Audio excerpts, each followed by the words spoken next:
Hai, namaku Devrinska Sukmadawanata dan aku biasa dipanggil Devrin atau Priska oleh teman-temanku. Namun, karena aku adalah anak bungsu dari 3 bersaudara, maka keluargaku memanggil aku dengan sebutan adik. Pada tanggal 23 Mei 2000, Mama melahirkan aku di Surabaya. Dan setelah itu, aku juga tetap tinggal dan dibesarkan di Surabaya, bahkan hingga saat ini. Berbicara tentang kehidupanku, Aku juga sama seperti manusia yang lain, yang tak sempurna dan kadang salah. Aku memiliki kelebihan dan juga kekurangan, tapi aku terlalu malu untuk menceritakan kekuranganku. jadi aku akan menyebutkan beberapa kelebihanku, yaitu 1. Berteman dengan siapa aja. Bagaimanapun latar belakang mereka, aku sangat suka berteman dengan mereka. Karena berteman dengan siapa saja membuat aku menjadi punya banyak pengetahuan dan pengalaman tentang kehidupan. Selain itu, aku juga bisa tahu bagaimana sih cara untuk menghadapi orang seperti si A, si B, si C, atau lainnya.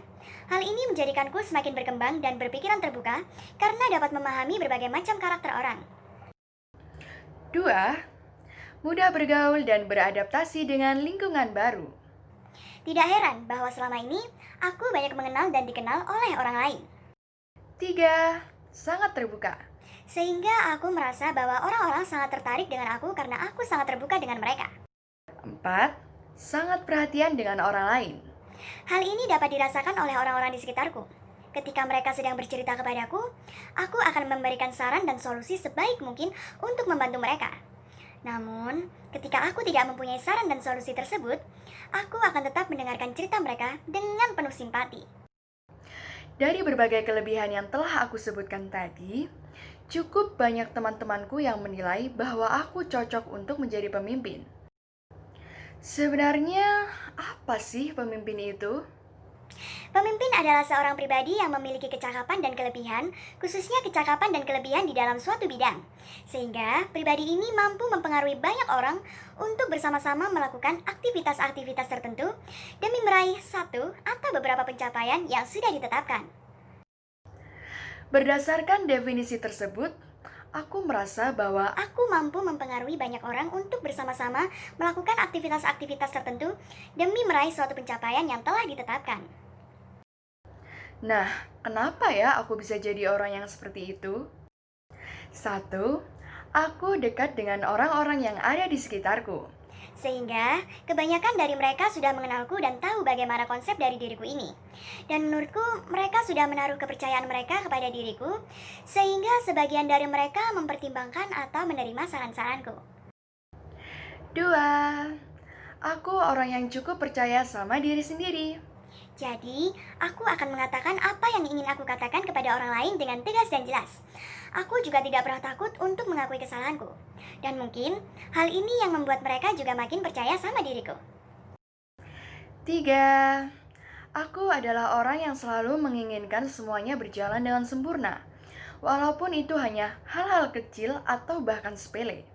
Sehingga orang-orang yang mengenalku mungkin akan paham kalau aku tidak akan mengecewakan orang lain. 4. Karena aku sangat terbuka. Aku sangat senang untuk mendengar dan menerima kritik atau saran dari orang lain. Menurutku, apa yang diucapkan oleh orang lain kepada diriku adalah hal-hal yang tidak bisa aku lihat oleh diriku sendiri. Jadi, hal-hal itu penting untuk aku mengembangkan diriku sendiri. Dari alasan-alasan yang baru aku sampaikan, menurutku, aku adalah individu dengan gaya kepemimpinan semi-demokratis. Jadi, pemimpin dengan gaya kepemimpinan seperti ini adalah pemimpin yang mau mendengarkan pendapat orang lain, namun juga bersikap sok ngatur. Contoh di dalam kehidupanku sendiri, aku selalu menanyakan pendapat tentang suatu hal kepada orang-orang yang ada di sekitarku. Sebisa mungkin aku mendengarkan mereka dan aku menggunakan pendapat terbaik mereka dengan cara mengkombinasi hal-hal yang telah mereka utarakan. Jadi, ketika pendapat si A dan si B berbeda, masing-masing pendapat tersebut pasti memiliki kelebihan dan kekurangan. Hal yang paling aku suka di sini adalah dengan mengkombinasikan kelebihan dari masing-masing pendapat dan sebisa mungkin berusaha untuk mengimplementasikan hal tersebut pada orang-orang yang ada di sekitarku. Jadi, Dari apa yang menjadi kelebihanku dan dilihat dari gaya kepemimpinanku, sebenarnya aku sangat tertarik sama hal-hal yang berbau komunikasi. Karena komunikasi menurut aku sangat penting untuk kehidupan sehari-hari. Dan bahkan, apa yang membuat aku jadi seperti diriku yang sekarang ini juga karena komunikasi. Impianku dulu memang menjadi mahasiswa ilmu komunikasi. Dan mungkin setelah aku lulus dari manajemen bisnis Politeknik Perkapalan Negeri Surabaya, aku akan menggapai impianku yang sempat tertunda.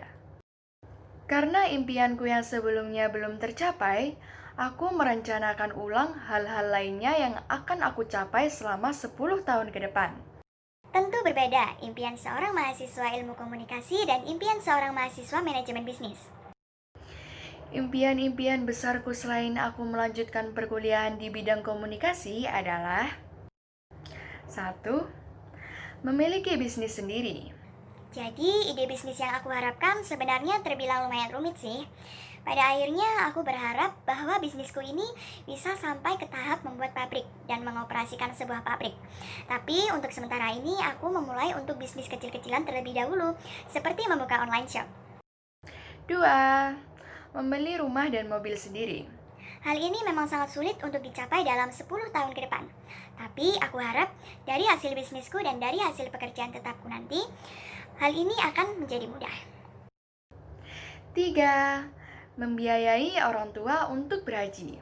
Sama seperti poin sebelumnya, hal yang harus aku lakukan selain mengumpulkan uang sebanyak-banyaknya adalah dengan mengelola keuanganku sebaik mungkin.